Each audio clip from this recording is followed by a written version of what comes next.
I stood there, frozen, as the laughter around me faded into a dull hum. At my granddaughter's wedding, they announced I'd be moving to a retirement center. The words hung in the air, sharper than any toast, slicing through the happiness like a knife. After all these years, after raising my children, watching my grandchildren grow, this is what I was reduced to. A quiet announcement, like a forgotten guest at my own celebration. Before we begin, may I ask, where in this big, beautiful world are you listening from? It's always a quiet honor to know who's sharing this space. Drop it in the comments. And don't forget to subscribe. The first pop of champagne corks startled the egrets off the marsh. They lifted as one, stark against the Carolina sky, white wings catching the late afternoon light like startled ghosts. Beneath the draped oaks of White Heron Plantation, applause broke out.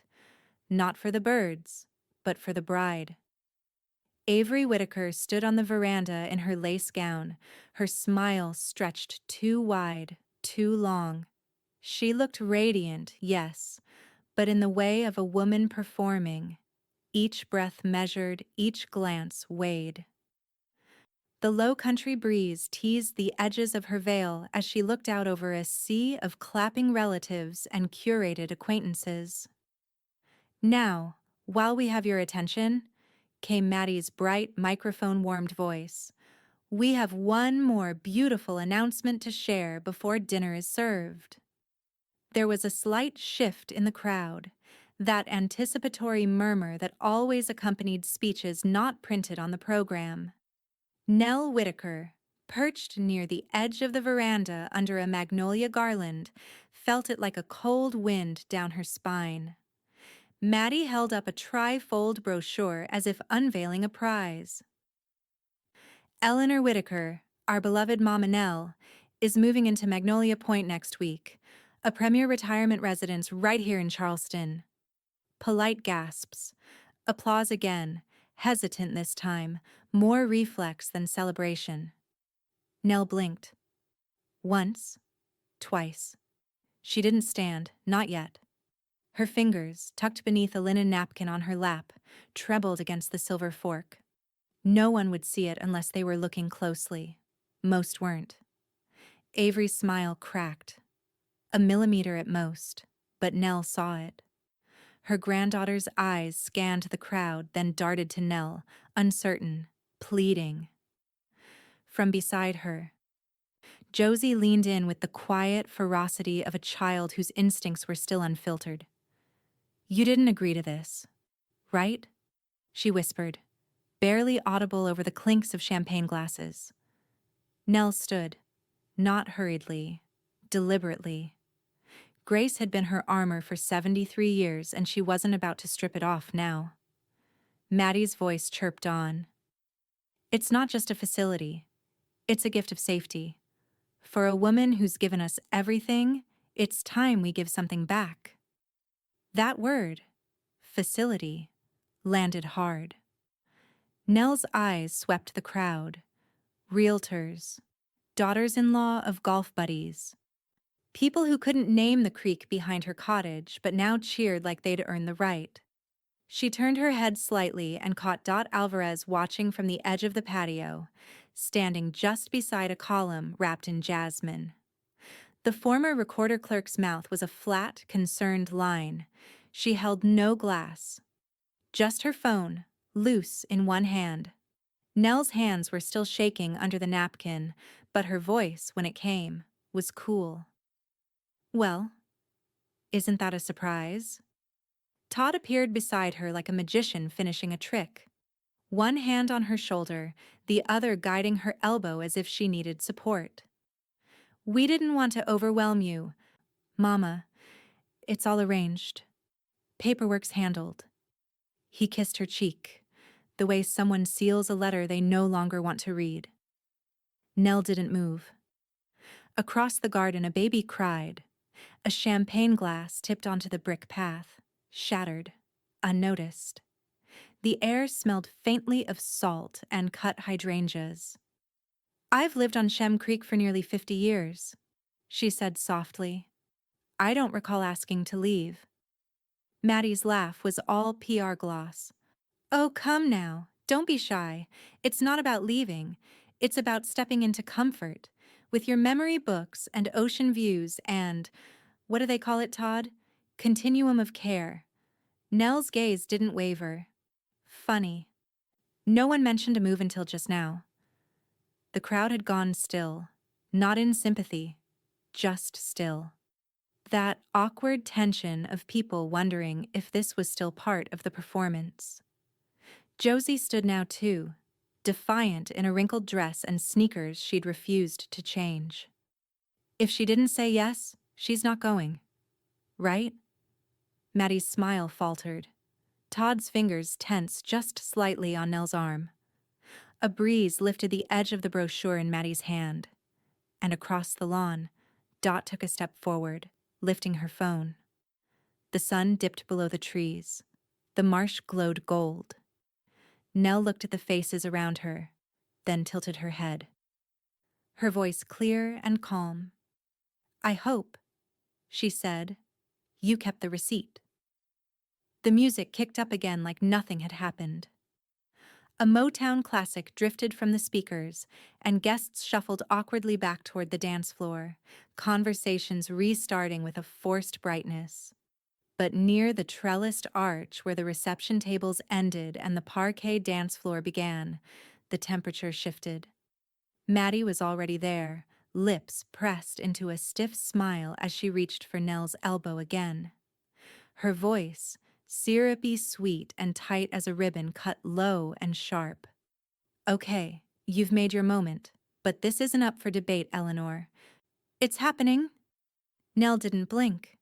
She adjusted the clasp on her cardigan as if she hadn't just been publicly boxed into an invisible cage.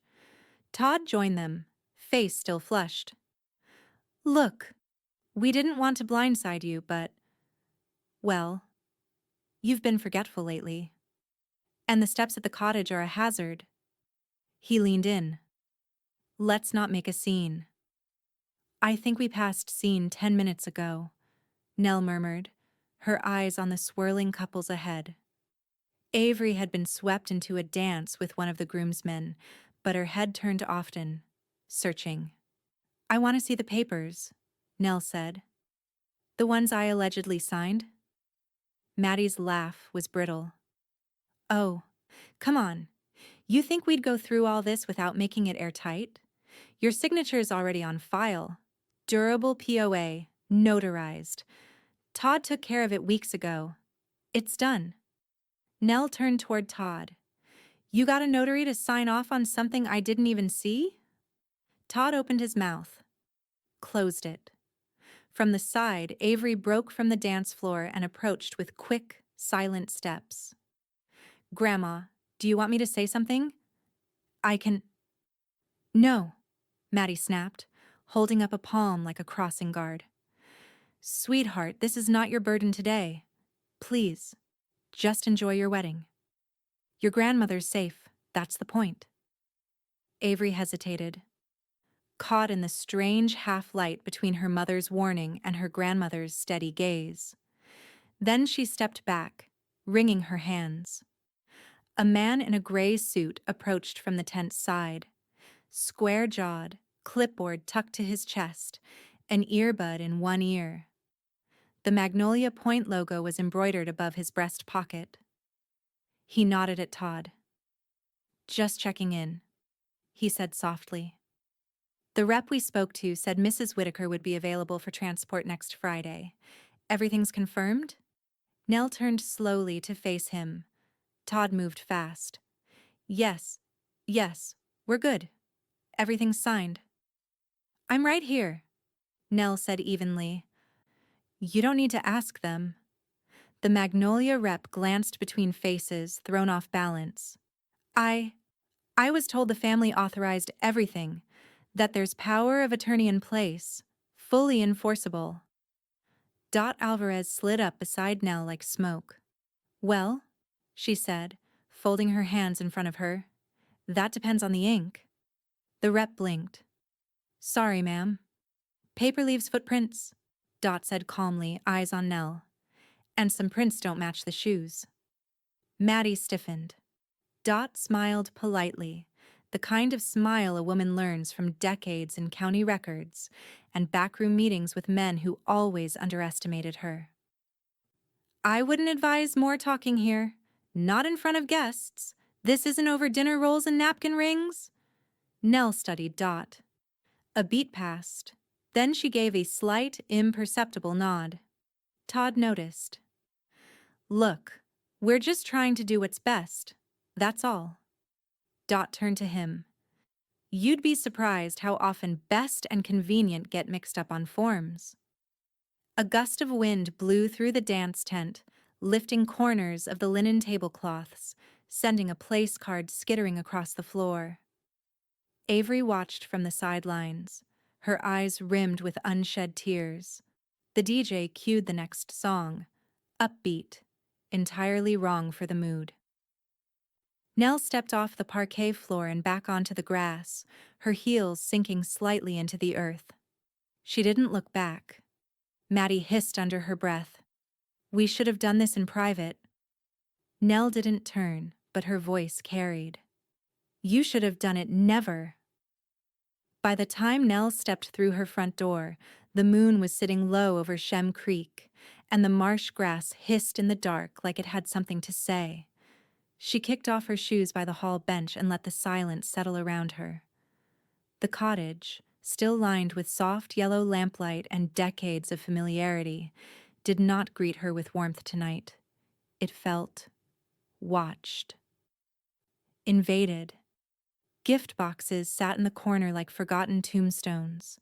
Monogrammed wine glasses, votive candles in organza bags, Avery's wedding favors. Maddie had insisted on bringing them over earlier in the week, calling it helpful. Now they looked like evidence. Nell reached into one and pulled out a crumpled Magnolia Point brochure. Smiling seniors in crisp linen, faux balconies facing CGI water features. She tore it down the center. Then again. Tossed the shreds into the fireplace without lighting it. From the back of the hall closet, she dragged out the old file cabinet. Still smelled faintly of lemon oil and metal. She had insisted Ray build it with real wood, not plywood, when he made it for her retirement party. His hands were still in the dovetail joints. That thought caught her breath. She clicked the lock open. The cabinet drawers groaned in protest as she pulled out a folder labeled in her own script, Property, Shem Creek. Inside were the clean, embossed pages she remembered. The warranty deed. Recorded in 1999, after Ray passed. Her name only. Not even a survivorship clause. She sat on the couch, set her reading glasses on the bridge of her nose, and read every line. Nothing ambiguous. Nothing shared. A light knock at the door startled her. She looked through the side window. Dot. Nell opened it. The night air drifted in. Salt, pluff mud, the far-off hum of shrimp boats heading out. I figured you'd still be up, Dot said, holding her tablet close to her chest. Didn't want to waste time. Inside, they sat at the small table in the kitchen where the vinyl cushion on one of the chairs still split from Thanksgiving 4 years ago.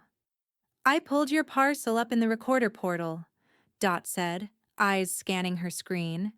Deed's still clean, but the POA Todd referenced? It's scanned and indexed. Show signed 3 weeks ago. Says it happened at... She squinted. Sun State Bank, Mount Pleasant Branch. Nell frowned. I haven't stepped foot in Sun State since the teller with the lisp retired. Dot turned the screen. There it was. Her name, her supposed signature. Dated. Notarized. Nell narrowed her eyes. That is not how I write my N. Dot enlarged it. Stroke hesitation here, angled loop, inconsistent spacing, and the notary's commission stamp is tilted. See? Real notaries place that last. clean and aligned. Nell reached for her phone, her fingers steadier now.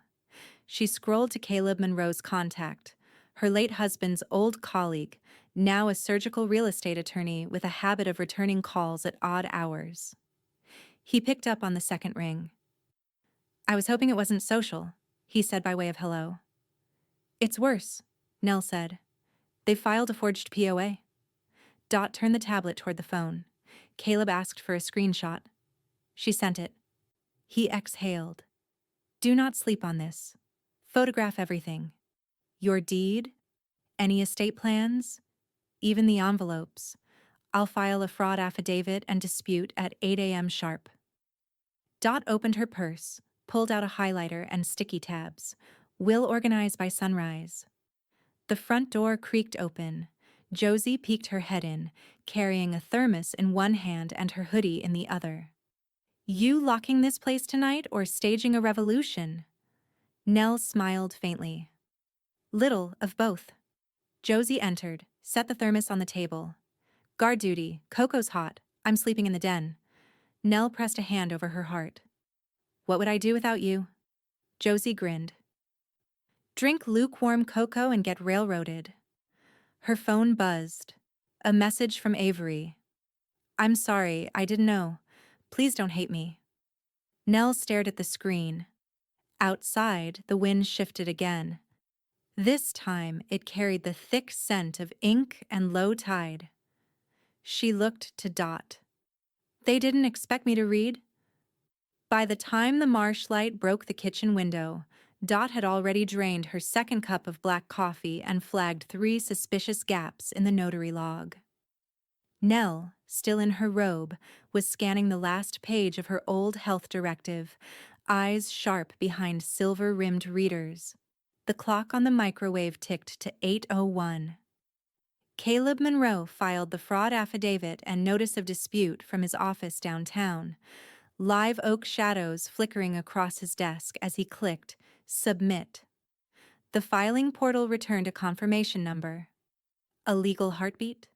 One that could outlast paper lies. He immediately fired off an email to Magnolia Point's legal counsel, subject line in all caps. Urgent. Immediate cease on any actions based on fraudulent POA. He attached the scanned signature page, his digital affidavit, and an opening salvo of polite fire. "Any further attempt to admit Mrs. Whitaker to your facility will constitute civil conspiracy and elder fraud. Consider this formal notice of contested authority." At Nell's cottage, Dot printed a TRO request form, her handwriting quick and exact. She'd filled out hundreds in her time at the county recorder's office, restraining orders, injunctions, guardianship stays. But this one, she filled with the precision of a woman who knew her opponent had sharpened the knife. "They'll try to rush a move," she said, not looking up. "We need the TRO served before they can send a van." Caleb's voice buzzed from the phone on speaker. "I've already prepped the initial response to a guardianship challenge. I'm not just blocking, I'm digging a moat." Nell moved through the house with stillness, but not softness. She placed each document in a manila envelope, labeled and color-tabbed, and set it in the center of the dining table like a war offering. Then, without hesitation, she tapped out a text to Avery. "I don't need flowers. I need the truth." The reply came 5 minutes later. "I'll come after brunch." "I didn't know. I swear." Nell studied the message for a long moment before placing the phone screen down. Outside, Josie was curled on the porch swing, hoodie over her knees, earbuds in. She looked like any other 16-year-old girl on a school morning, except for the pocket knife clipped to her sock and the cocoa thermos still at her feet. Nell's phone lit up again. Todd. She let it ring. Then again. Voicemail. Then a text. "Mom, this is being blown out of proportion. Let's talk. Don't involve lawyers. That just hurts everyone." Another call. Declined. Another text. "We're doing what's best for you. Don't embarrass the family further. Then, in all caps, this isn't just about you. Nell placed the phone back on the table, quietly silenced it. Caleb's voice came through again, crisp and low.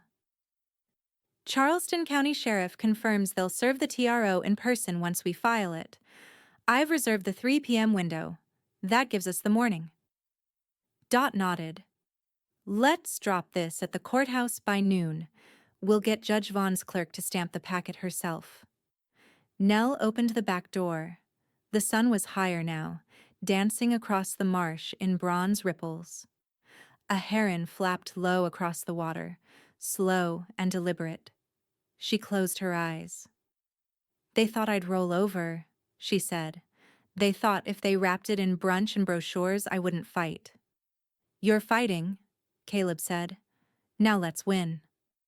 The printer jammed. Dot cursed under her breath and slapped the side with the practiced rage of someone who'd once managed government hardware held together by tape and prayer. Then, through the open window, a van engine rumbled past the house, slower than normal. A white passenger vehicle, unmarked but too clean, too deliberate. Josie sat up, pulled the earbuds free. Nell met Dot's eyes. We file before they circle back. At 9:47 a.m., the call came from Magnolia Point. Not to Nell. To her landline, yes, but it was Josie who picked it up first. Whitaker residence, she said flatly, spinning slowly in the dining chair. The silence on the other end crackled. Then a woman's voice, professional, overly kind. Oh, hello, dear. This is Nurse Merritt with Magnolia Point. Is Eleanor available? Just calling to confirm a few things for her scheduled admission. Josie narrowed her eyes. Hold, please. She covered the receiver with her palm. Nell, they're trying to be cute. Nell took the phone with the same care she might take a loaded revolver. This is Eleanor Whitaker. Oh, wonderful.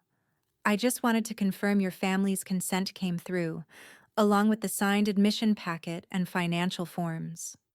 We'll be coordinating with the transportation team for your move later today or tomorrow. Nell didn't move. Her voice was smooth, unshaken. I haven't signed a single thing. A pause. Then the nurse brightened again, tone clipped. Your son and daughter-in-law provided everything necessary. We have a durable power of attorney, notarized, along with your signed consent. Josie mouthed liar from across the room. Would you mind sending me copies of all those documents? Nell asked. You can email them. I'd like to review what you claim I authorized. Another pause. I can forward the PDF shortly. What email should I use? Nell gave her Caleb's. They hung up. Within 3 minutes, the documents pinged Caleb's inbox. He called back immediately, FaceTime already ringing before Nell could answer. Got them, he said, adjusting his glasses. Putting this up on screen.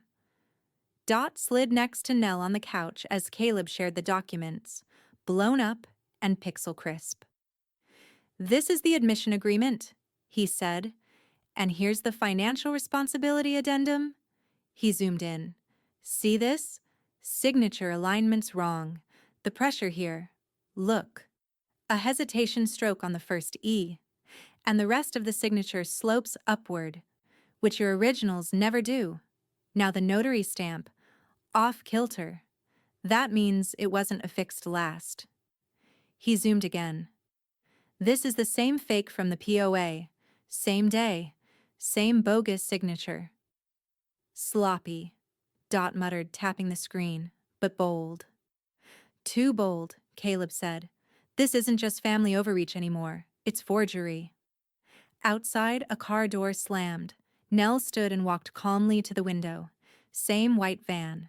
This time, it parked. The nurse stepped out, short, ruddy, clipboard in hand, walking toward the porch like she was delivering flowers. Nell opened the front door before the knock. Mrs. Whitaker, the woman chirped. I'm here just to go over. You're not coming inside? Nell said. Well, I understand emotions are high, but the paperwork. Any van that pulls into my drive today leaves with a police report, Nell said evenly. You'll be trespassing the moment your foot hits my porch. The nurse blinked. Ma'am, we have signed documents. No, you don't. Dot stepped beside her and raised her phone. I'm recording this for court, she said. Do you intend to continue a medical transfer based on contested authority?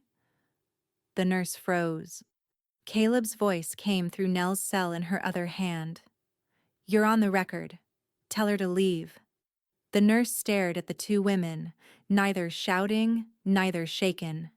She turned without a word, marched back to the van, and drove off without looking back. Inside, Nell handed Dot her phone. Send that notary commission number to the recorder's office.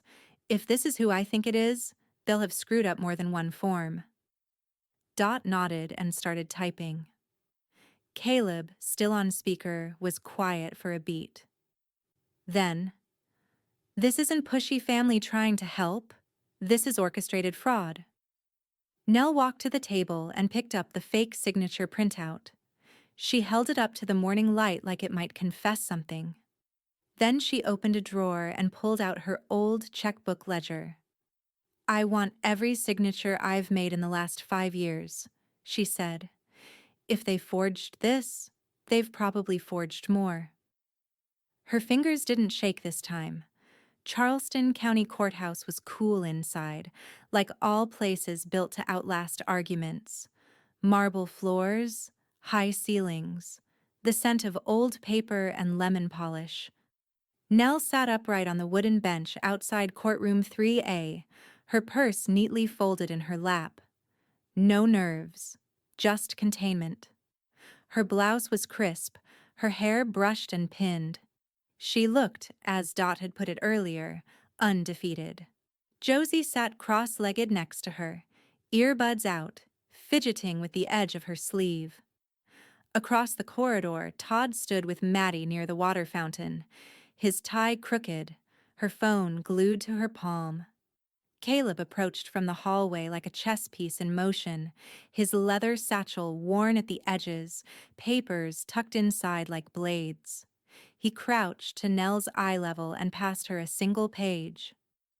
Letter from Dr. Chen, he said. Cognitive evaluation. You're still the sharpest mind in Mount Pleasant, and now we've got it on letterhead. Nell smiled. Then let's go let them know. Inside the courtroom, the gallery was mostly empty save for a clerk, a bailiff, and 2 women seated along the back wall. Retired, maybe.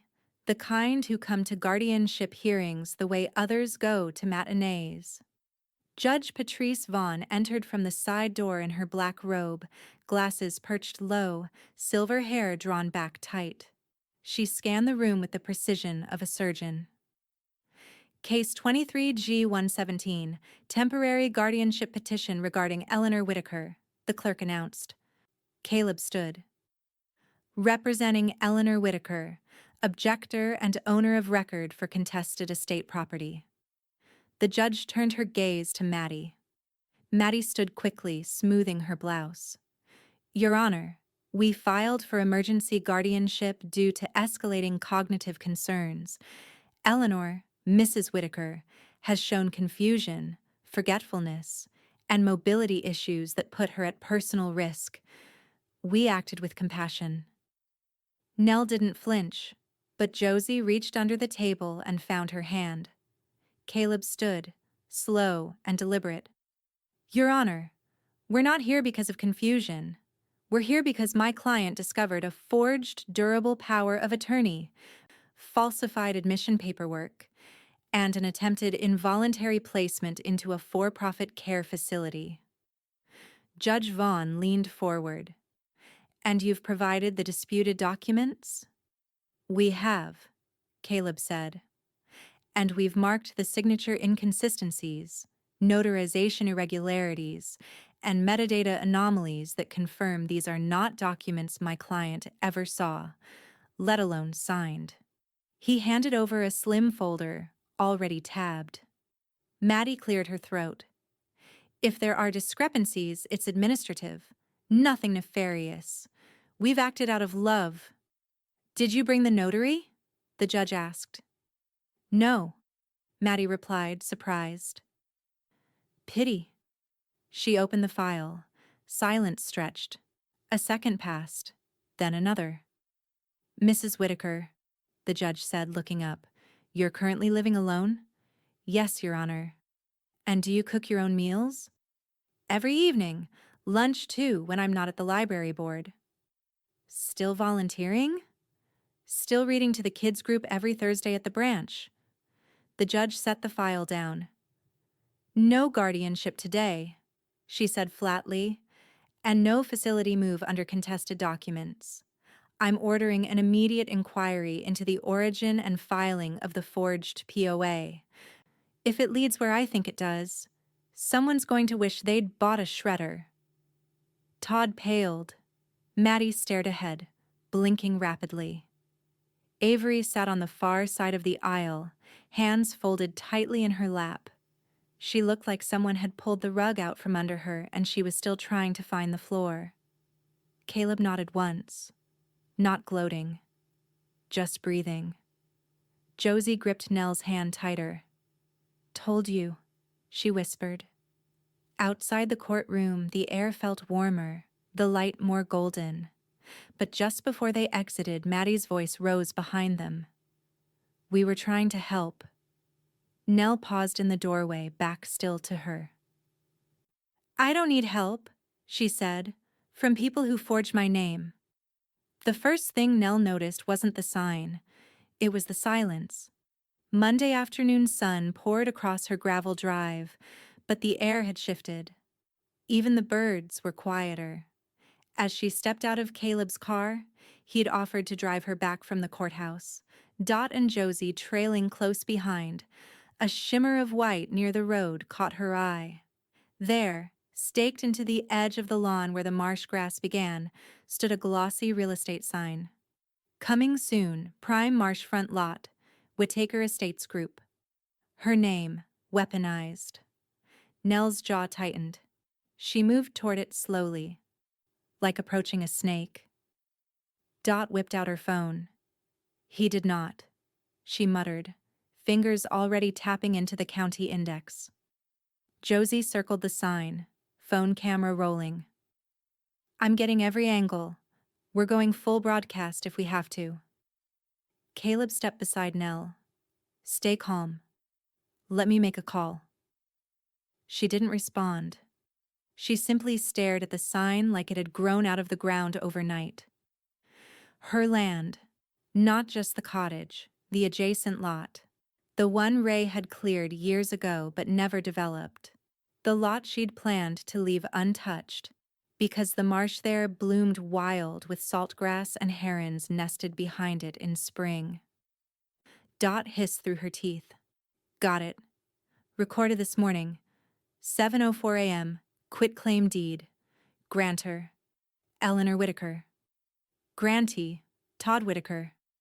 Caleb looked up sharply. Before court even started, Dot turned the screen toward them. Signature matches the fake POA. Nell blinked once. They tried to sell the land before they lost in court. Or at least get it under contract, Caleb said. Even if we blocked the facility move, they were setting the next domino. He pulled out his phone. I'm filing a lis pendens right now. That lot cannot legally transfer under dispute. And I'll draft the affidavit of forgery by sunset. Dot stepped away to scan the notary details again. Same one, same commission number. I'm flagging the recorder's office. A neighbor from 2 doors down, a woman in her 60s with sharp eyes and a wide-brimmed gardening hat, walked by slowly, pausing to stare at the sign. Nell gave her a nod. The woman didn't return it. Another neighbor stepped outside next door, phone in hand, watching. Josie moved into the frame of her own video. To the residents of Shem Creek, she said, voice clear and calm, this sign is based on a forged deed. recorded under my grandmother's name without her knowledge or consent. The truth will be public record by tonight. Caleb handed his phone to Nell. Call the broker, use your voice. You'll get more than I will. She took the phone, dialed the number listed on the sign. Whitaker Estates, answered a young voice. This is Eleanor Whitaker. I own the land your company just placed a sign on. A long pause. Oh, hi, Mrs. Whitaker. Todd Whitaker gave us authorization this morning. Said he was co-owner on a newly filed deed. Everything looked cleared. He seemed credible. He's not, Nell said. Take the sign down before you find yourself listed on a lawsuit. The voice flinched. Understood. I'll call the install crew. Do that. She hung up. A truck pulled up 10 minutes later. Same company. 2 men in work boots stepped out, exchanged glances, and wordlessly began to pull the sign from the soft ground. Neighbors started gathering, not just to watch, but to murmur. You could feel it shift, whispers becoming questions. Looks darted between Nell and the workers. No one said a word to Todd, because he wasn't there. Just his name, now layered in ink and suspicion. Avery arrived as the truck pulled away, heels clicking against the pavement, makeup slightly smudged, expression pale and pleading. I didn't know, she said immediately. They told me everything was settled, that you wanted to downsize, that the lot was going to someone who'd respect the view. I should have asked more questions. I should have... Stop, Nell said gently but firmly. If you want to help, don't explain. Avery's breath hitched. Then what do I do? Nell turned to her, eyes steady. Help starts with sunlight. The problem with truth, Nell thought, was how often it left a receipt. By Tuesday morning, she was seated at her kitchen table, hair still damp from the shower, bank statements fanned out like playing cards. Caleb's laptop was open between them, the cursor blinking on the fraud claim submission form. Dot hovered behind, one hand on the back of Nell's chair, the other tapping her phone like a metronome. Found it, Caleb said suddenly, adjusting his glasses. Sun State login activity. 2 password resets, both triggered remotely. IP address traces back to an office suite registered under Whitaker Estates Group. Dot's eyes sharpened. That's Maddie's business address. Exactly? Caleb clicked open another tab. They didn't just forge documents. They accessed your online banking and moved 25 grand into an escrow account tied to Magnolia Point, labeled as placement coordination. Nell pressed her fingers to her lips. That's not just planning, that's theft. Josie, curled on the window seat with her tablet, didn't look up. Are they going to jail now? Eventually, Caleb said. But for today, we freeze the damage. He clicked again. Submitting fraud report. Now. Bank's fraud unit has issued a provisional credit and will lock both the account and all associated third-party access. No one touches $1 from that account without direct confirmation from you or a court order. Nell exhaled slowly. The air still smelled like lemon polish from her morning wipe down, but now it was tinged with adrenaline. Her phone buzzed. Todd. Mom, this is spiraling. You're overreacting. We're family. Please stop airing this out publicly. It's not what Dad would have wanted. Nell didn't reply. Seconds later, Maddie posted a filtered photo of her and Avery at the wedding. The caption read, "Honoring our elders means sometimes making the hard decisions." Grace isn't always quiet.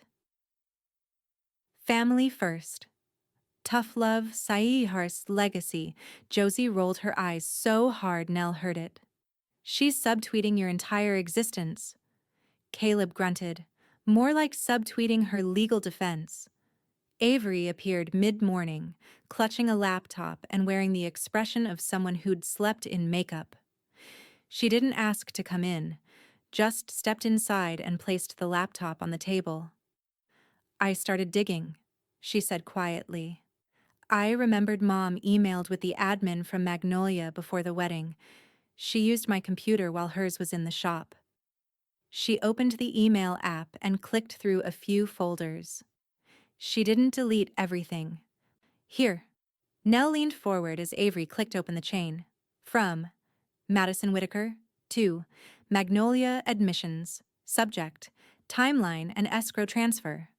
Sent Friday, 7:43 a.m. per our call. Eleanor will be picked up by Monday. Funds to be transferred by Saturday to lock in the room. Property paperwork in motion. Her son has power of attorney. This clears a financial path for both facility and listing. Please confirm room assignment and confirm discretion until post-wedding. Avery clicked into the attachments. Bank wire confirmation, with the same last 4 digits as your account, Grandma. Dot stared. This isn't care. This was a financial maneuver. Caleb was already drafting. This seals the timeline, transfer before consent, escrow before court. They were counting on you being silent. I wasn't, Nell said. No, Caleb agreed. But now, we stop waiting for their next move. He typed faster. I'm filing a formal civil fraud complaint today and requesting injunctive relief. They don't touch a penny, a document, or a doorknob until we're done. Nell stood, slowly. Her joints ached. Her eyes didn't. She walked to the living room, opened the desk drawer, and pulled out the folder labeled Ray, Trust Papers, Old. She brought it to the table and opened it for the first time in years. This ends with more than stopping them, she said. It ends with protecting everything after I'm gone. Dot looked up. You're thinking estate lockdown? I'm thinking we stop playing defense. Avery swallowed. What does that mean? Nell snapped the folder shut. Her voice was steady. It means we go on offense. The email came in just after lunch. Subject line, Field Report, for internal council use only. Caleb opened it at Nell's kitchen table while she stirred soup on the stovetop, her movements methodical, almost ceremonial. The steam rose, but she didn't look away from the broth until he cleared his throat. It's from the investigator I retained last week, he said, when you first showed me the fake POA. Nell ladled soup into mismatched bowls.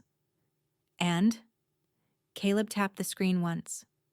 Todd's been in default on a bridge loan with Low Country Development Partners since April. $127,000 outstanding. Due end of quarter. Dot stopped mid-sip. That's next week. Caleb nodded. The development company flagged him as high risk. Maddie's events business isn't solvent either. He pitched your marsh lot as soft collateral, claiming to have power of attorney and access to liquidate by early August. Nell set the bowl down without touching it. Josie, now posted up with her tablet in the corner, looked up sharply. So they weren't trying to move you to be safe. They were trying to move you to sell. No, Nell said, voice low. To settle. Caleb pulled up another file. That's not all. I had my office pull the wedding invoices Maddie submitted through her event planning LLC. 3 vendors show line item payments that map exactly to the timing of the Magnolia Point transfer and the quitclaim recording. Dot leaned over his shoulder. You're saying they paid for the wedding, with a loan they expected to clear once the facility move happened. Bingo. There was a silence. Not the shocked kind. The betrayed kind. The kind that fills a room like fog after a sudden rain. Avery sat at the table, still pale, one knee bouncing under her chair. They told me it was for Grandma's health, that the steps were too much, that she needed support. Mom made me promise not to tell her until everything was finalized. She said if I interfered, it would make things worse. Her voice cracked mid-sentence. I should have known it didn't feel right. But they kept saying it was family business, that Grandma had already signed everything. She wiped her face with the back of her hand. I didn't think they'd lie to me about something like this. Nell sat across from her. Her face didn't harden, it simply settled. Like a house bracing before a storm. They weren't waiting for me to fall, she said softly. They were pushing. Caleb stood. We have enough. This goes beyond fraud. It's calculated financial abuse. Using a forged document to secure property for personal debt. That'll hit hard in civil court. He turned his laptop. I've already filed an emergency motion for injunctive relief. No sale, no transfer, and no movement of funds or person. Judge Vaughn's clerk acknowledged receipt. She's fast-tracking a hearing date. Might even get us a freeze on their personal assets until this is sorted. Dot let out a low whistle. They won't be able to buy a donut with a debit card after this. Josie's eyes narrowed. They planned a wedding and a financial extraction in the same week. That's not love. That's laundering. Avery flinched. Nell reached across the table and took her hand. Not gently, but firmly. You're not responsible for what they did, she said. But you are responsible for what you do next. Avery nodded, tears brimming again, but this time she didn't let them fall. Outside, the sky began to shift. Charleston's summer light turned overcast in an instant, marsh wind blowing sideways through the moss. A storm was building, not in the sky, but in the docket. Caleb's phone buzzed. He glanced down. Judge Vaughn has issued a temporary stay on all actions connected to the forged documents. POA, quitclaim, financial transfers, facility contracts. Everything is frozen until the hearing. Nell stood and walked to the window. She didn't smile, not yet, but she was breathing like someone who'd just reached the surface after a long, forced dive. The van came back just before 4 p.m. Same vehicle, same dull white panels, no logo, just a clipboard visible in the passenger's hands and hazard lights blinking like false permission. Josie spotted it first from the porch swing. Incoming, she said, flipping open the camera on her phone. Nell was already moving toward the door before Dot could finish standing. They're testing the fence, Caleb muttered from the living room, pulling out his phone. Let's give them the electric one. The van stopped at the edge of the driveway. This time, no nurse. A new face, male, late 30s, clean khakis and a khaki clipboard to match, stepped out with the measured caution of someone who knew he wasn't welcome, but had a schedule to keep. He approached the house slowly, eyes scanning the porch, then the windows, then finally settling on Nell, who stood squarely in the doorway, screen door open, hand resting on the frame. Mrs. Whitaker? He called out, polite but raised just enough for the neighbors to hear. I'm Craig Withers, intake coordinator with Magnolia Point. I have your transport order. He held up a laminated folder. Nell didn't blink. You're trespassing. I'm just here to confirm the transfer. I have everything documented. On a fraudulent POA, Caleb cut in, stepping beside her. He hit speaker and held up his phone. Sheriff's Department is on the line now. A voice crackled through. This is Deputy Morales, confirming that the TRO filed under Case 23G117 is active and enforceable. Any attempt to remove Mrs. Whitaker from her property is unlawful. Craig blinked. Sir, I was told by the facility. Then the facility needs a better legal team, Caleb said. Craig turned, slowly, head twitching toward the neighbor to the left, who was now holding a phone up, filming. Another across the street followed suit. Josie stepped down off the porch. Smile for the archive, she said. You're about to become a cautionary tale. Craig backed away. No protest, no argument, just a quiet retreat to the van. The hazard lights stopped blinking. The reverse beeps began. As the vehicle crept back down the street, Magnolia's name, still taped faintly in the lower corner of the passenger window, caught the late afternoon sun before disappearing behind the oaks. Nell exhaled. Not relief. Confirmation. But it wasn't over. Todd's SUV pulled in less than a minute later, tires crunching too fast on gravel. The door slammed before the engine cut. "Are you happy?" he barked, storming up the walk.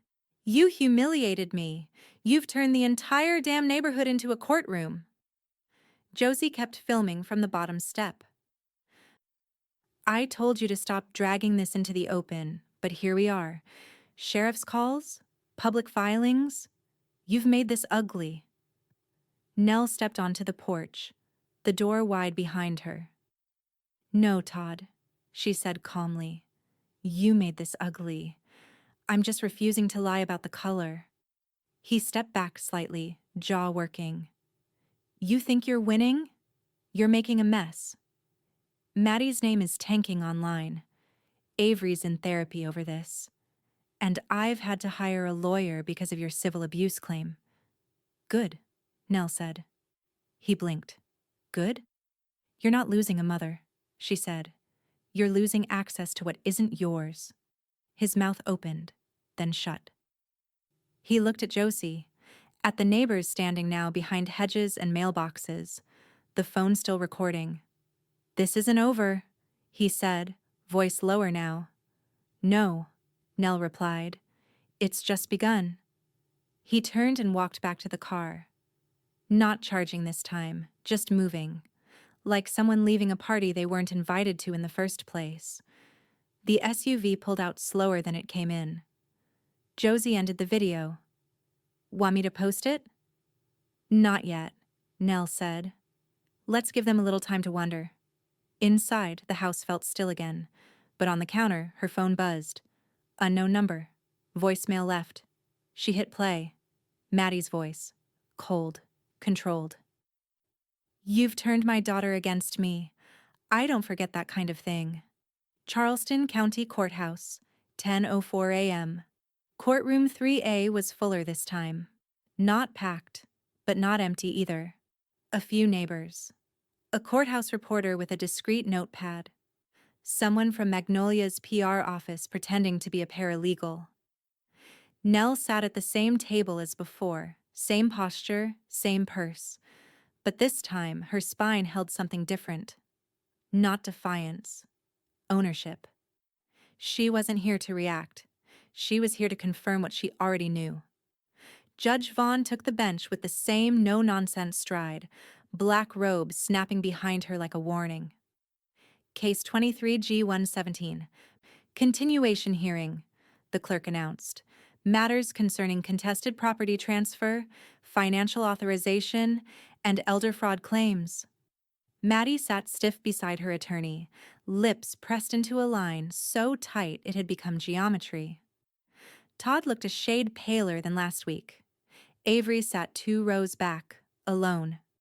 Josie held her phone but hadn't hit record. Yet. "Counsel for Magnolia Point," Judge Vaughn said, glancing at the left table. "You may begin." The facility's attorney, a round man in a too shiny suit, cleared his throat. "Your Honor, we acknowledge there were administrative errors in the handling of Mrs. Whitaker's file. We were under the good faith belief that the submitted documents were valid. Any discrepancies were not initiated by our staff." "Discrepancies," Judge Vaughn echoed, flipping a page. "Is that what we're calling forged documents now?" The attorney hesitated. "We would categorize this as a miscommunication between family and facility, not fraud." Caleb stood. "With respect, Your Honor, we're well beyond miscommunication.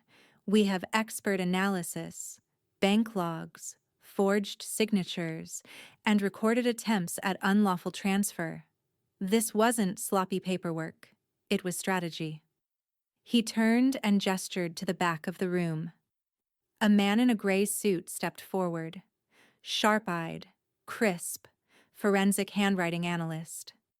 He placed a slim report on the judge's bench. The signature on the POA and quitclaim deed? The expert began. Inconsistent with Mrs. Whitaker's verified exemplars. More than 7 points of deviation. Also, the notary stamp appears out of standard order. Placement and pressure indicate it was applied before the signature, not after, as required. The judge read the report silently, nodded once. Next, Caleb handed her a set of printed emails. Digital logs confirmed 2 password resets on Mrs. Whitaker's Sun State bank account, both triggered from an IP address traced to Madison Whitaker's business office. $25,000 moved to Magnolia Point's escrow within hours of forged documentation being submitted. Judge Vaughn raised an eyebrow at Maddie. Ms. Whitaker, are you prepared to explain that? Maddie's attorney leaned in to whisper something. Maddie said nothing, just stared straight ahead. Caleb slid one final folder forward. These are emails between Todd Whitaker and a local broker. He attempts to schedule a private showing of the marsh lot, recorded under a fraudulent deed, for the Monday following Mrs. Whitaker's scheduled move to Magnolia Point. He let that land. You'll find timestamps, metadata, and attachment history confirming intent. Silence. Then the sound of a single gavel strike. Judge Vaughn closed the folder. This courtroom does not operate in fantasy, she said. This is not a place for excuses wrapped in polite lies. It is a place for facts, and the facts are now official. She looked to the clerk. Record the following rulings. Her voice came hard and fast. Durable power of attorney, void. Quitclaim deed, void. Admission documents, void. TRO, extended indefinitely. Referral. Charleston County District Attorney's Office for potential criminal charges including forgery, financial exploitation, and attempted unlawful transfer of real property. Maddie's hand finally trembled. Todd closed his eyes. Avery, watching from behind, exhaled audibly and reached forward to squeeze Nell's shoulder. Nell didn't move, until Judge Vaughn looked at her directly. Mrs. Whitaker, you have anything to say for the record? Nell met her eyes. I've waited my whole life to be underestimated this thoroughly, she said, and I'm still here. A flicker of something, respect, amusement, passed across the judge's face. You may remain so, Mrs. Whitaker.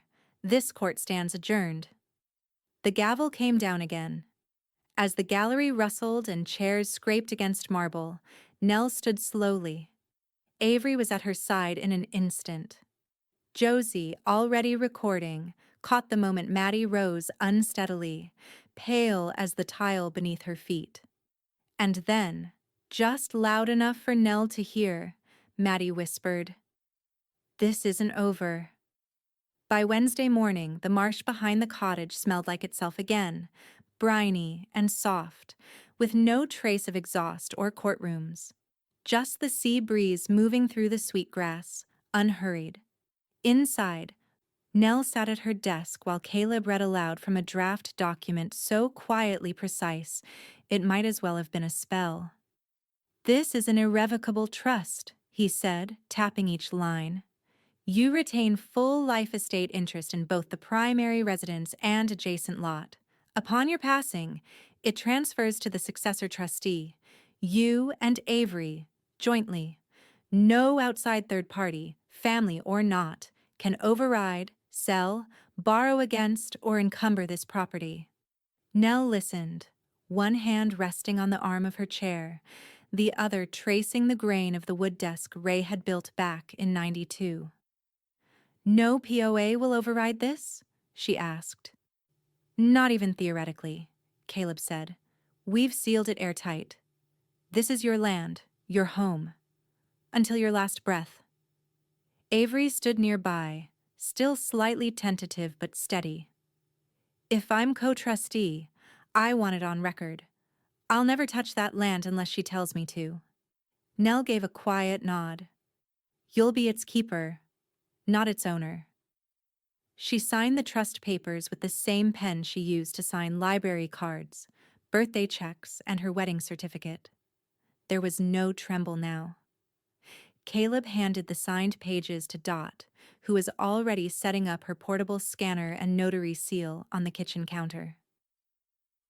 Memorandum of trust gets recorded first, Dot said, then the affidavit of life estate, and we file both today, before lunch, so if anyone tries anything before sundown, they hit a wall. Josie appeared in the doorway with a sheet of poster board, a Sharpie clenched in her teeth, and her hands smudged with black ink. She held up the sign. Protected property, do not solicit. This land is under recorded trust. Unwanted activity will be reported. Going subtle, I see, Caleb smirked. It's either this or I build a moat, Josie said. Dot chuckled. Careful, girl. She might let you. Josie leaned the sign against the porch column with a theatrical thump. The wind caught the edges, but it held firm. Caleb gathered the signed documents and packed them into his briefcase with precision. I'll get this stamped and scanned. County recorder by noon. Then coffee with a judge who's very curious how it all unraveled. He tapped the lid shut. By dinner time, Nell, you'll be untouchable. After he left, the house settled. No urgent texts. No lawyers. No vans circling. Just the smell of soup simmering on the stove. Corn chowder, Avery's request, and a tray of cornbread warming in the oven. Dot left shortly after lunch with a firm hug and a reminder to call if anything so much as looked like a process server. The women ate in the kitchen, each in their usual spot. Josie sat on the floor, bowl in hand.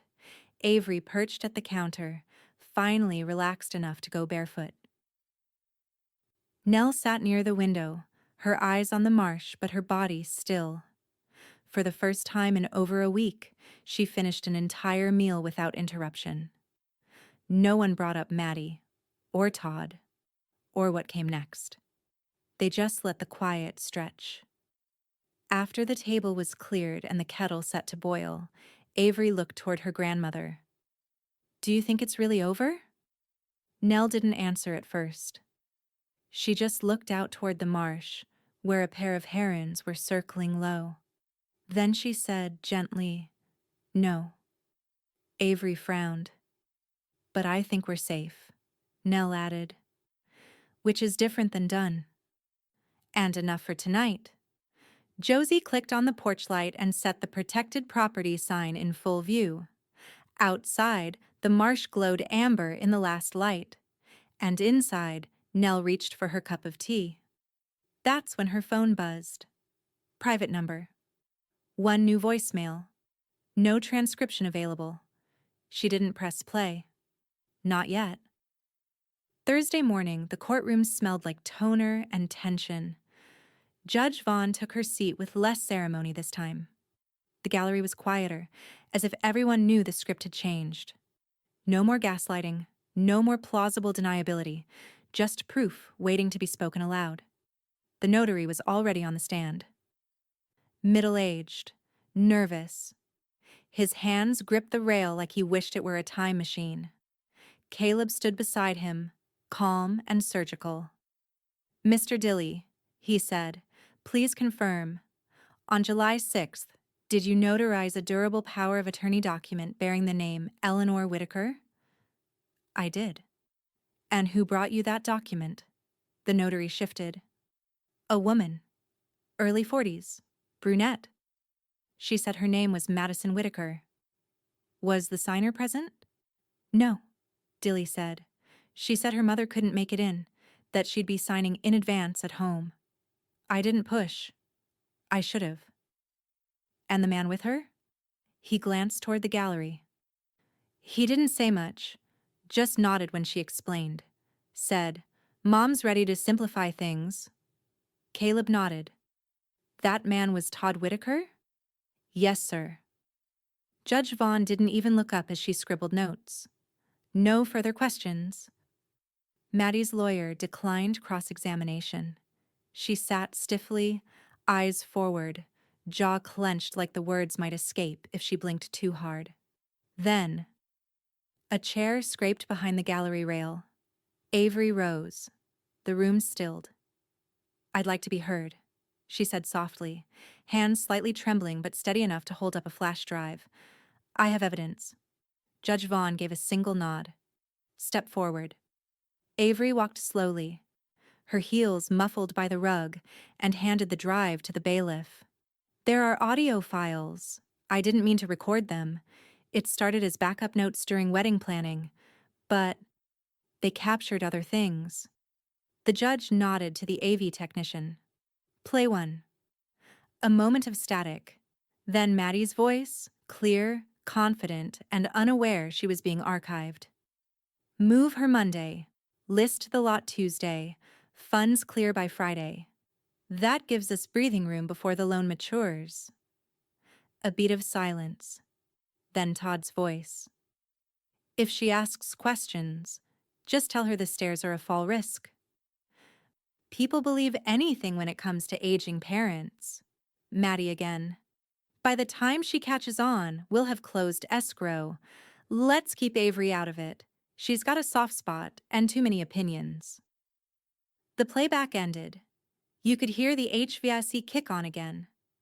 That's how quiet the room had become. Judge Vaughn didn't raise her voice. She didn't need to. "This confirms premeditation, concealment, and conspiracy." Avery spoke again. "I've accepted the co-trusteeship with my grandmother. The remainder interest for the property was recorded yesterday. I'm here to make that official on the record." Todd leaned forward from the bench, voice low and urgent. "Avery, don't." But Avery didn't look at him. Her eyes were fixed on Nell, who sat stone still, gaze steady as ironwood. "I won't be the kind of daughter they raised me to be," Avery said. "Not anymore." Judge Vaughn tapped her gavel once, not to silence, but to anchor. "Let the record reflect the following. The co-trustee agreement has been submitted and will be recognized under civil code. Restitution hearings for financial damages will begin next session. Criminal referral remains active." She paused, studying Avery with something that almost resembled a smile. "Ms. Whitaker, your courage today may have saved your grandmother's future, and likely your own." Maddie exhaled so sharply her shoulders shook. Todd closed his eyes again, this time longer.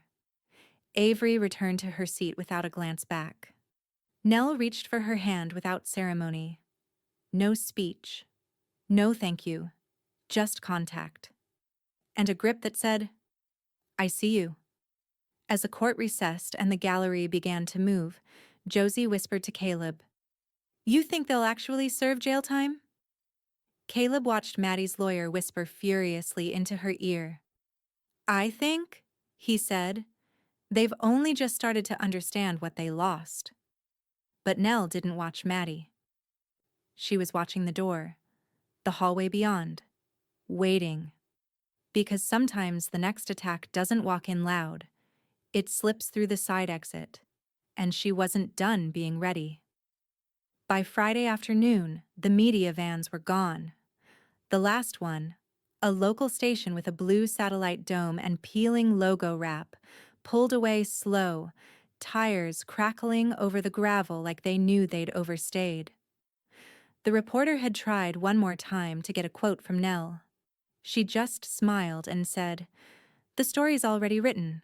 Now I'm editing." And that was that. The house exhaled. Windows open, curtains lifting slightly with the marsh breeze. The soft whistle of wind through the heron grass beyond the back porch. Nell stood at the sink, bare feet on cool tile, watching a line of ants rebuild a hill just outside the sill. She didn't stop them. Everything deserved its place. In the living room, Josie scrolled on her phone, one earbud in. Avery sat cross-legged on the rug with a small stack of photographs, wedding prints finally delivered. A mix of posed and caught off guard, shimmer and shadow. On the table sat a thick envelope with Todd's handwriting. No return address, just her name in the center, slightly smudged like he'd gripped the pen too tight. She hadn't opened it yet. Not because she was angry, because she wasn't sure if reading it would make her less. "Are you going to answer him?" Josie asked, not looking up. "Maybe," Nell said, drying her hands on a dish towel. "But not at the cost of safety." Josie appeared in the doorway with a sheet of poster board, a Sharpie clenched in her teeth, and her hands smudged with black ink. She held up the sign. "Protected property, do not solicit. This land is under recorded trust. Unwanted activity will be reported." "Going subtle, I see," Caleb smirked. "It's either this or I build a moat," Josie said. Dot chuckled. "Careful, girl. She might let you." Josie leaned the sign against the porch column with a theatrical thump. The wind caught the edges, but it held firm. Caleb gathered the signed documents and packed them into his briefcase with precision. "I'll get this stamped and scanned. County recorder by noon. Then coffee with a judge who's very curious how it all unraveled." He tapped the lid shut. "By dinner time, Nell, you'll be untouchable." After he left, the house settled.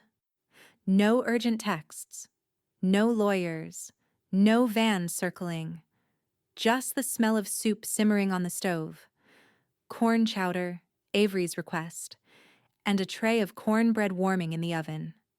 Dot left shortly after lunch with a firm hug and a reminder to call if anything so much as looked like a process server.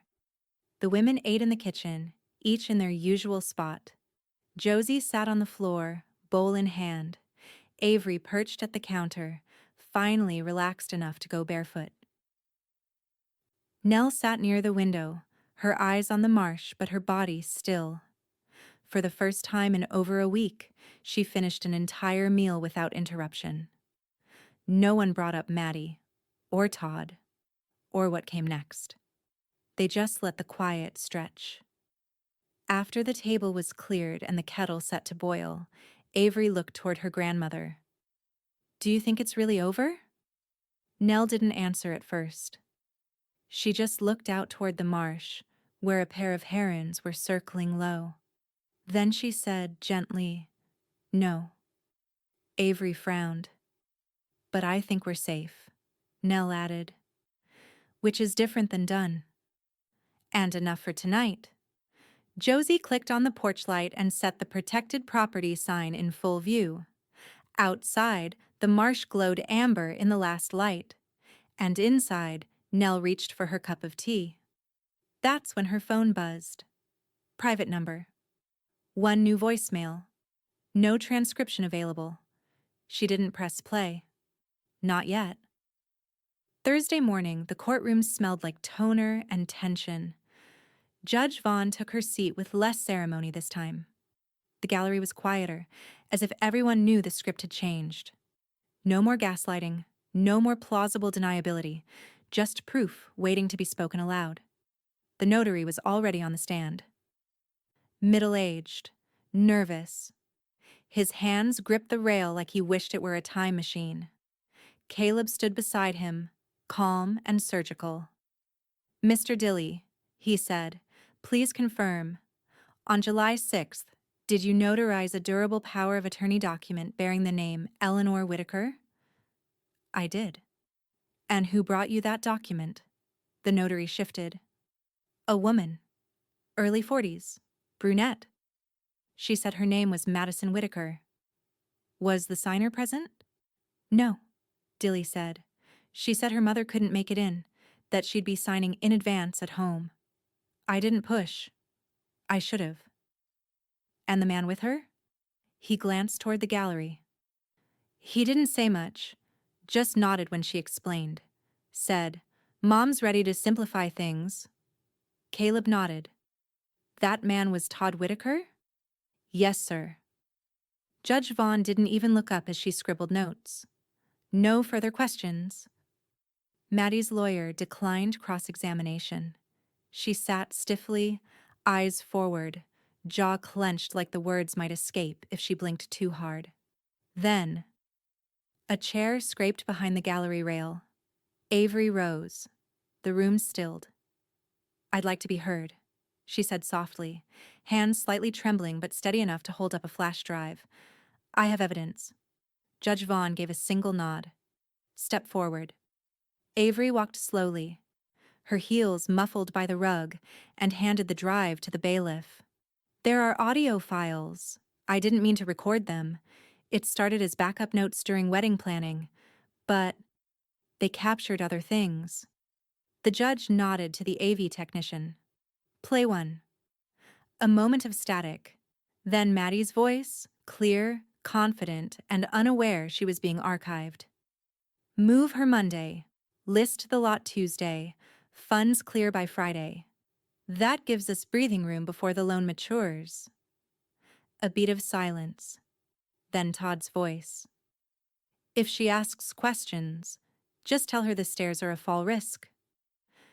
People believe anything when it comes to aging parents. Maddie again. By the time she catches on, we'll have closed escrow. Let's keep Avery out of it. She's got a soft spot and too many opinions. The playback ended. You could hear the HVAC kick on again.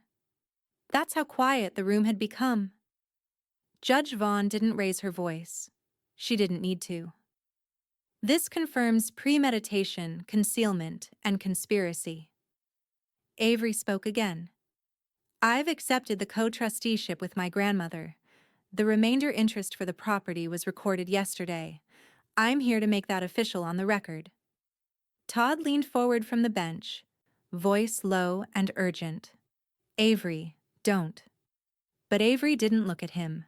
Her eyes were fixed on Nell, who sat stone still, gaze steady as ironwood. I won't be the kind of daughter they raised me to be, Avery said. Not anymore. Judge Vaughn tapped her gavel once, not to silence, but to anchor. Let the record reflect the following. The co-trustee agreement has been submitted and will be recognized under civil code. Restitution hearings for financial damages will begin next session. Criminal referral remains active. She paused, studying Avery with something that almost resembled a smile. Ms. Whitaker, your courage today may have saved your grandmother's future, and likely your own. Maddie exhaled so sharply her shoulders shook. Todd closed his eyes again, this time longer. Avery returned to her seat without a glance back. Nell reached for her hand without ceremony. No speech. No thank you. Just contact. And a grip that said, I see you.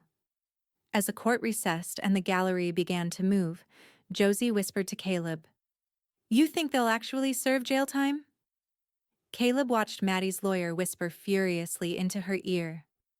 I think, he said, they've only just started to understand what they lost. But Nell didn't watch Maddie. She was watching the door, the hallway beyond, waiting. Because sometimes the next attack doesn't walk in loud. It slips through the side exit, and she wasn't done being ready.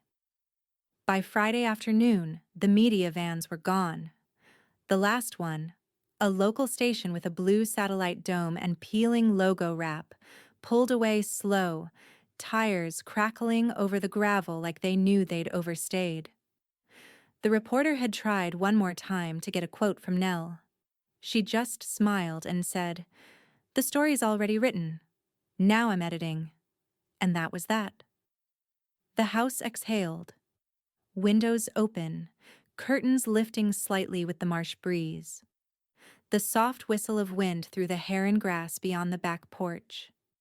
Nell stood at the sink, bare feet on cool tile, watching a line of ants rebuild a hill just outside the sill. She didn't stop them. Everything deserved its place. In the living room, Josie scrolled on her phone, one earbud in. Avery sat cross-legged on the rug with a small stack of photographs, wedding prints finally delivered. A mix of posed and caught off guard, shimmer and shadow. On the table sat a thick envelope with Todd's handwriting. No return address, just her name in the center, slightly smudged like he'd gripped the pen too tight. She hadn't opened it yet. Not because she was angry, because she wasn't sure if reading it would make her less. "Are you going to answer him?" Josie asked, not looking up. "Maybe," Nell said, drying her hands on a dish towel. "But not at the cost of safety." Avery looked up. "He said anything new?" "Nothing that matters." Truth was, Nell had read the first line of the letter the night before. "Mom, I know you're hurting. I didn't think it would get this far. I was scared and made choices I can't undo." She'd folded it back up before finishing. She'd lived a long life and learned the difference between an apology and a trapdoor. Avery pulled a photo from the stack and slid it across the table. It was a candid. Nell laughing in profile, hair slightly wind-blown, drink in hand, eyes squinting in the sun. It was from before the toast, before the brochure, before everything turned. "You were happy there," Avery said, "even if it was temporary." Nell stared at it for a long moment. That's the thing about moments. They don't need to be permanent to matter. Caleb arrived mid-afternoon, carrying a binder thick with court paper and a bag of bakery scones under one arm. "They've caved," he announced, setting both on the kitchen counter. "Magnolia refunded the full deposit with interest. Sunstate has restored the entire balance, and legal restitution is moving forward under a civil mediation panel." Nell raised an eyebrow. "That sounds like closure." "It sounds like math," he said. "But yes, clean, final, binding. They won't get near your accounts, your property, or your name again." Avery stepped closer. "So, we're done?" Caleb nodded, then softened. "You've done the hard part. Now we get to plant things." Josie perked up. "Like, literally?" Nell smiled. "Like, literally." That evening, under a pink-streaked sky and air that smelled faintly of salt and honeysuckle, Nell carried a live oak sapling across the edge of the lot Ray once cleared. Avery held the trowel. Josie brought the hose. They picked the spot carefully, between where the marsh dipped and the cottage line rose. Sunlight touched it just right in the late afternoons. As they dug the hole together, fingers in the dirt, Nell felt the shift, not just of the season, but of the narrative. This land wouldn't carry her name forever, but it would remember her care. When they finished, Avery pressed soil around the base. Josie made a ceremonial circle of flat stones, and Nell stood back, hands dusted with earth. "It won't grow fast," Josie said. "Neither do the things that last," Nell replied. They walked back toward the porch together, not speaking much. They didn't need to. The sign still stood at the edge of the drive. Protected property. Do not solicit. Inside, the tea kettle began to whistle. And on the kitchen table, the envelope from Todd remained unopened. For now. The sun was slipping low, a honey gold smear across the edge of the marsh, when Nell placed the rocking chair back on the porch. It was the same one she'd nearly moved to storage 6 months ago. The one Ray built with stubborn joints and a back rail that had never quite sat even. For years, she'd avoided it. Too stiff, too old, too filled with ghosts. But tonight, she angled it just right. Not facing the street. Facing the water. Not exile. Home. Josie was up on the railing, stringing a line of warm fairy lights along the porch edge. "Do we think this counts as coastal cottage or low-key Christmas?" "Depends on the music," Nell said. "Good thing I made a playlist." From inside, Avery stepped out with 2 mugs and a plate of lemon shortbread. She handed one to Nell and passed the other to Josie with an exaggerated pinky raise. "It's chamomile with honey. I googled settling tea." Dot and Caleb arrived a few minutes later, carrying a still-warm peach cobbler in a glass dish wrapped with a towel. Dot had brought vanilla ice cream from the corner market. She set it beside the dish like a peace offering. "Cobbler means it's official," Caleb said, scooting a wicker chair closer to the others. "What is?" Josie asked. "That we survived the storm." The porch filled slowly, laughter replacing the alarm tones that had once lived there. It wasn't loud, just warm. Talk turned to local things. Dot floated an idea about a scholarship fund for aspiring librarians at the high school. Caleb offered to set up the paperwork. Avery asked if she could help design the fundraiser graphics. No one said the words courtroom or fraud or forgery. Nell sipped her tea. She wasn't watching the sky. She was watching the land. The sapling they planted 2 days ago was already reaching up in defiance of scale. Next to it stood the protected property sign. Josie had added a gold star sticker to the corner, half as a joke, half as warning. And beneath it all, the deed, the trust, the recorded permanence of boundaries set too late, but not too weak. Her phone buzzed in her sweater pocket. She pulled it out slowly. "Todd, 4:48 p.m. I'm getting help. No signature, no excuses. Just that." Nell read it once, then typed, slowly, "Good." She didn't press send right away. Not because she needed to hesitate, because she chose to.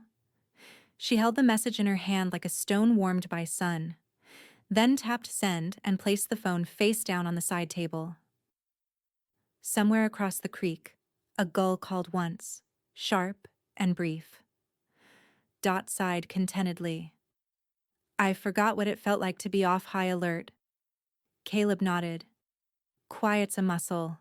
Gotta remember how to use it." Avery leaned against the porch post, eyes scanning the horizon. "You think the land feels different now?" Nell didn't answer right away. She leaned back in the chair, let it rock once, creaking gently on the wood slats beneath.